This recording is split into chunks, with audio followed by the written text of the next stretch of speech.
Magarsa yookaan Abiyyi Ahmad mootummaa Abiyyi Ahmad deeggartaatiin ajjeesaa yookaan waraanni marroo jechuudha. Yookaan waraana Sudaan miti Wallagga keessatti dhaqee kan uummata Oromoo keenya nurkatti fixaa jiru. Beektaa yeroo baay'ee kan nagu akkatti isaan dhaabbileen Oromoo kun uummata Oromoo kana tuffatan kanatu naguba beektaa. Inuma naguban keessa kee. Artist Umar Suleemaan baay'een jaaladha. Waggaa 15 har'a fayyaalessa namaati beektaa. Waan ittiin fakkaanne fuulduratti bahee kan aartiidhaan qeequ jechuudha.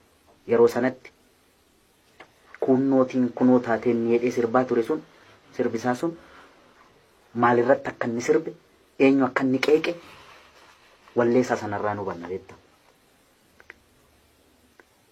Dhaabbachuu qaba uummata keenya. Uummata keenya nu harkatti hin fixinaa. Sodaanni miti kan manatti ta'e. Daninnatiin wayyaanee otoo faana nu dhooftee nu faana deemtu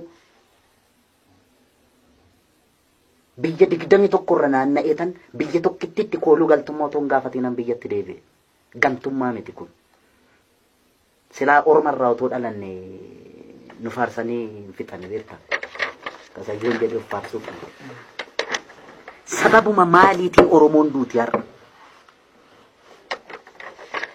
Abiyyi Ahmad Oromoodha. Qulqulluu Oromoo. Abbaan feete waan feete jechuu ni dandeessa. Maalis amma Amaarri ol kaatee Jawaar Mahammad kana isa koompitara wayyaanee raasaa bahe kana iyyuu Yamaniidha jettee miti inni rakkoon qabu. Abiyyi Ahmad Dr. Abiyyi Ahmad silaa olmaanaa uummata Oromootti kenname 4 kiiloo fudhatee seene. Dhaabbilee Oromoollee kadhatee kan galche isa.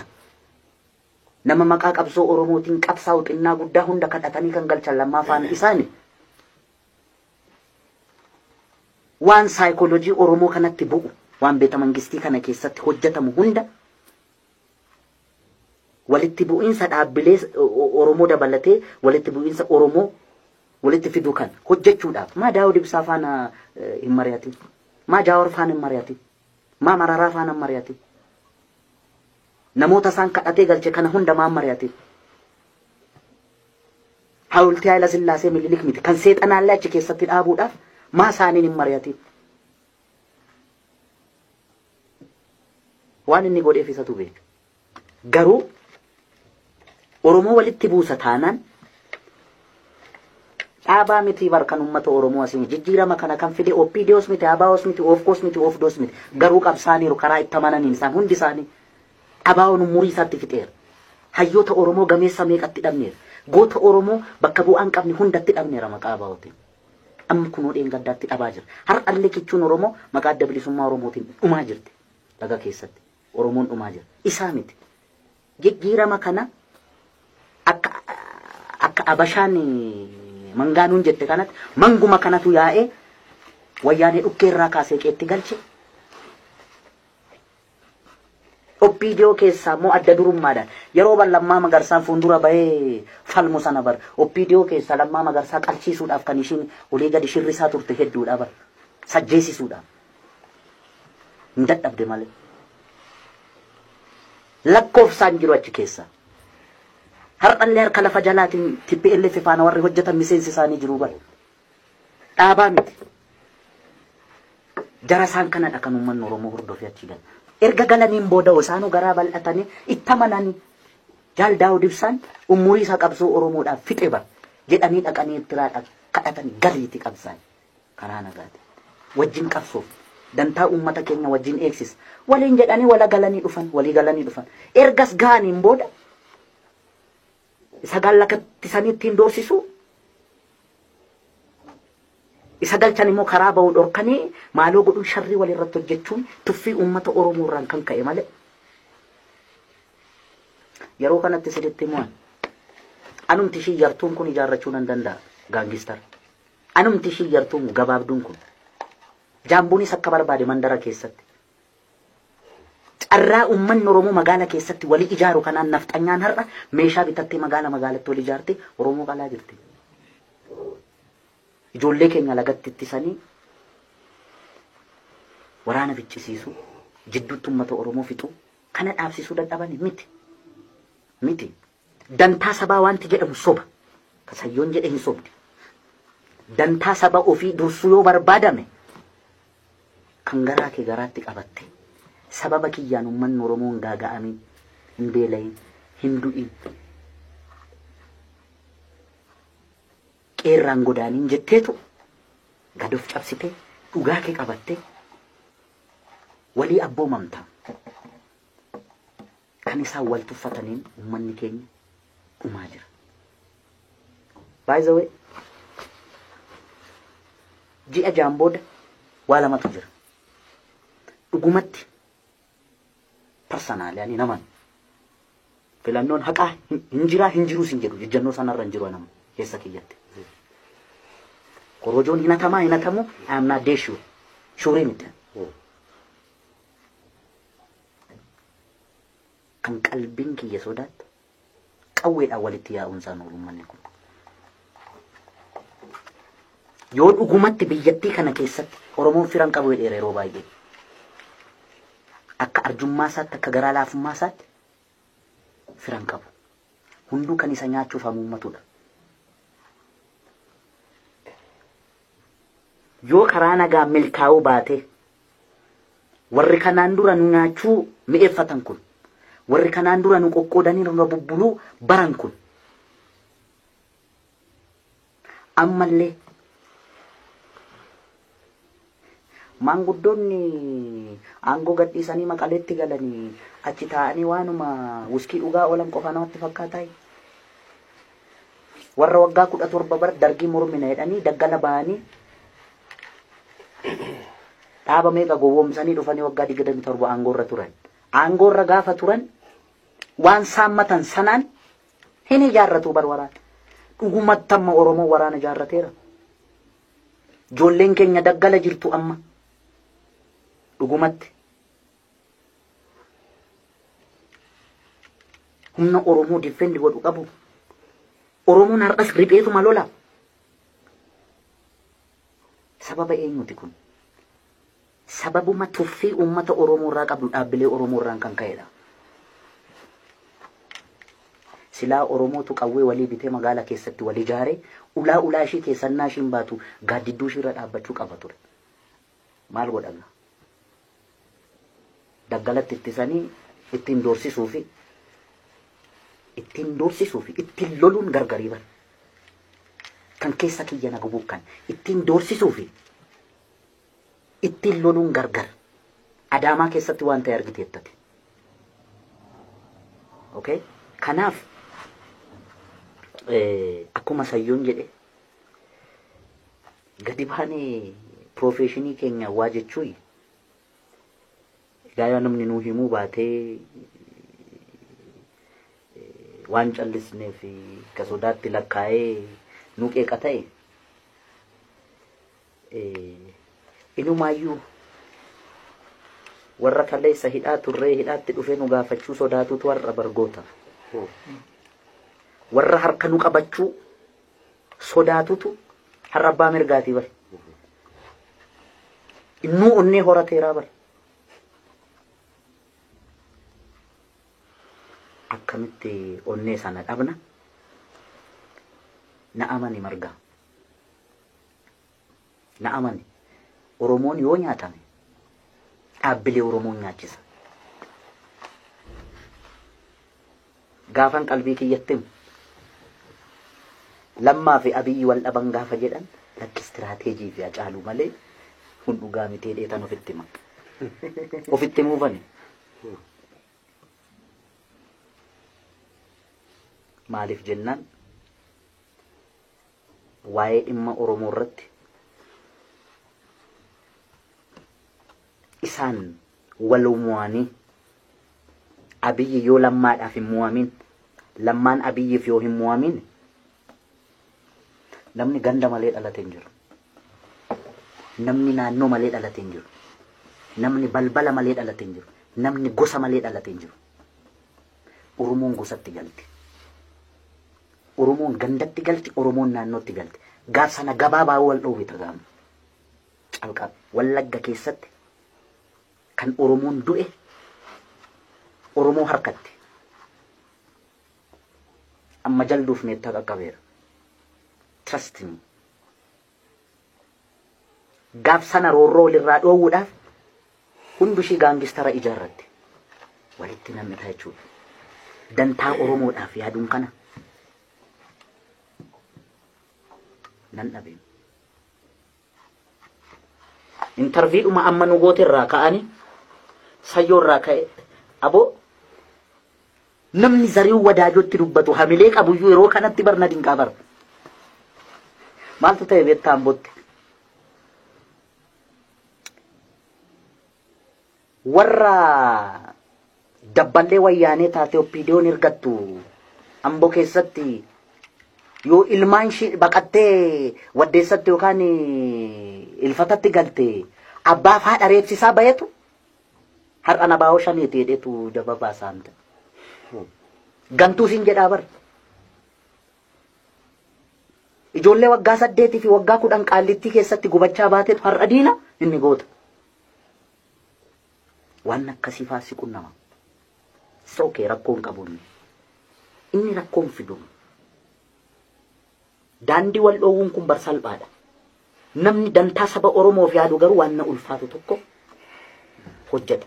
Wanti ulfaatu maali? Mu'amu. Walii mu'amu. Walii mu'amu. Silaa uummata Oromoo kanatu sakaanis dhiibee 4 kiiloo galche sakaanis alaa galche. Fedhii uummata isaan 4 kiilootti galcheef isaan biyyatti deebise kana kuni jechuun maal seete beekta? Warri 4 kiiloo galan kun yookaan warra jijjiirama kana keessatti viidiyoo keessaa baanii adda durummaadhaan qabsaan kun anaaf warra Taaddasaa Birruuti. Dirqama du'uun qaban isaan faarsuudha. Lammaa Magarsaan ajjeefamuu qaba. TPLF ajjeesuu ni qabdi. Abiyyi Shimallis Taakkala Uumaa kan ajjeesuu ni qabdi. Nuti isaanis isaan faarsuudha. By the way, ani yeroo artistoota Oromoo walitti qaban sana Lammaaf Abiyyi yaadattu taanaan kun ejjannoo goote. Silaa jechuun qabsoo isaan gaggeessan sanatti sarpiraayiziin ta'e maaliif viidiyoo keessaa namni bayeetuma Digree fuuldura TPLF fuuldura dhaabbatee sabbaa keetii jedha kan jedhu yaadee hin beeku beekta. Ayyeedhanii bakka antinechaa ture. Gadi bayee noo jedhe Lamma.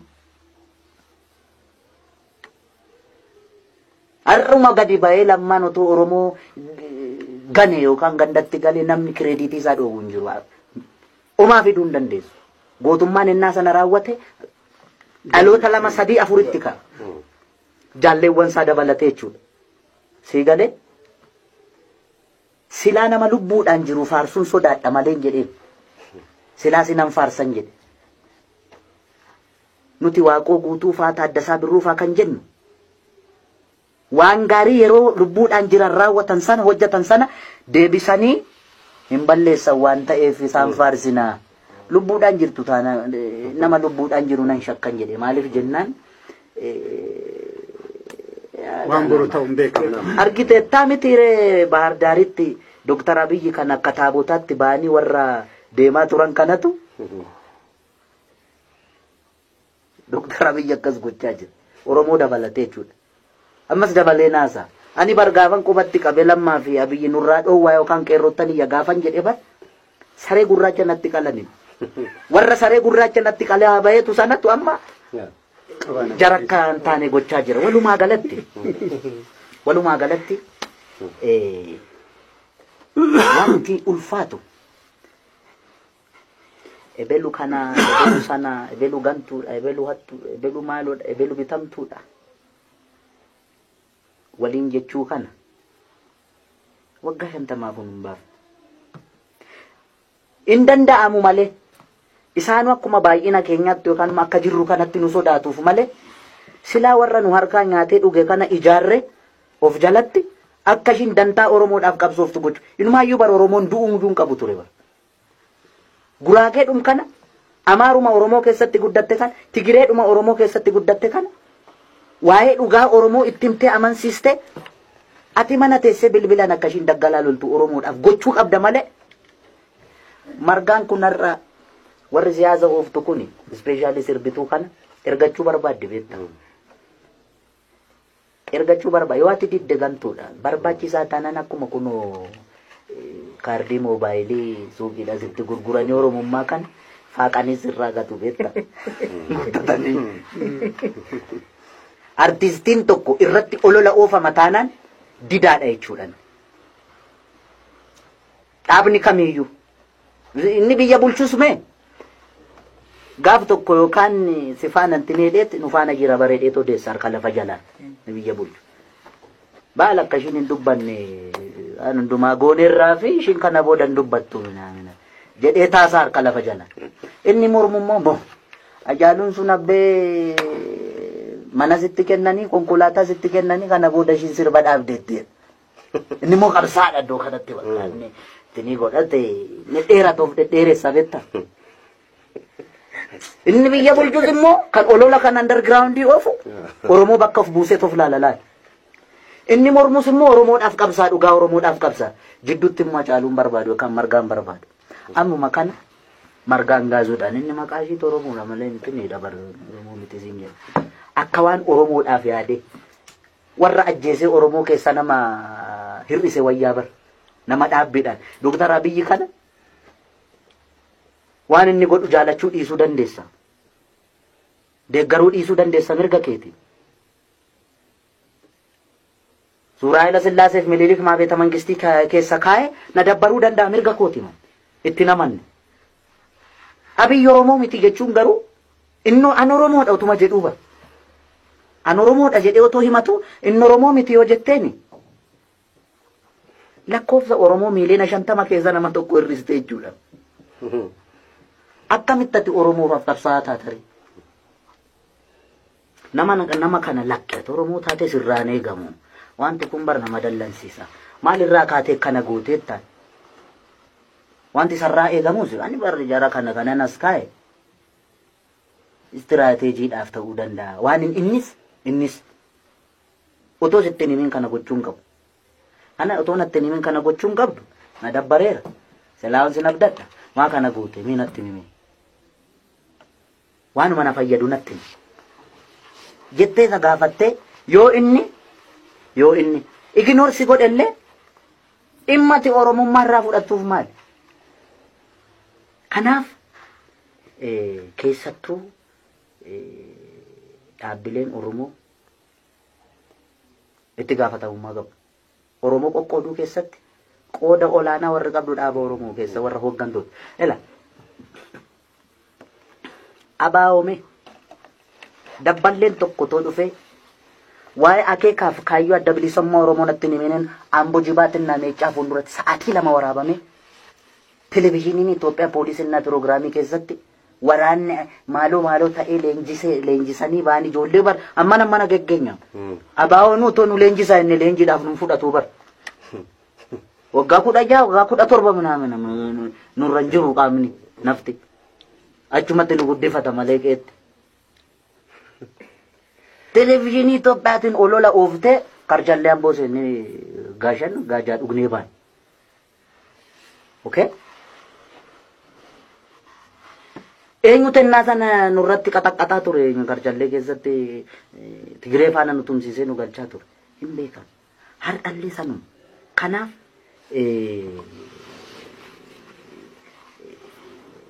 abaa'oo kana beektaa maqaa abaa'ootiin nagaduufi maqaa abaa'ootiin hojii kashan abaa'oo kana mee nadhii gammadaatti itti dhabamee bar laggasaa wagiitti itti du'ee bar laggasaa wagiin ajjeefamee otoo waggaan guutimmoo ji'a jaame meeqa galaan bara maqaa laggasaa wagii kaasuun nama ajjeesisu sanatti kaasne irra bar itti amanneeti goota Oromoo ta'uu isaatti amanneeti. Erganoo gadda nu reebsisaa baateetu warra maqaa abaa'ootiin itti keessa seenteetu Oromoo kana qoqqoodde beekta. Kanaaf maqaa OPDO kanaanis OPDO ODP something kanaanis warra ummata kana qoqqooddee qircaa godhachuu barbaaddu kun ummata kanarraa dhaabbachuu qabdi. Tuffiirraa ka'a kun. Kanaaf dhibee guddaan kan jiru Oromatti dabarsanii ammas carraa Oromoo kana kennan kun warra biyya bulchan warra dhaaba mormituu hoogganan hundi isaanii waliin waamanii ummata kana luucceessuu qabu taanaan hin qabu malee by the way akkuma isaanuu jedhan luucceessanis luucceessuu baatanis qoqqoodanis qoqqooduu baatanis hundumtuu gaangistara mataa ijaarrate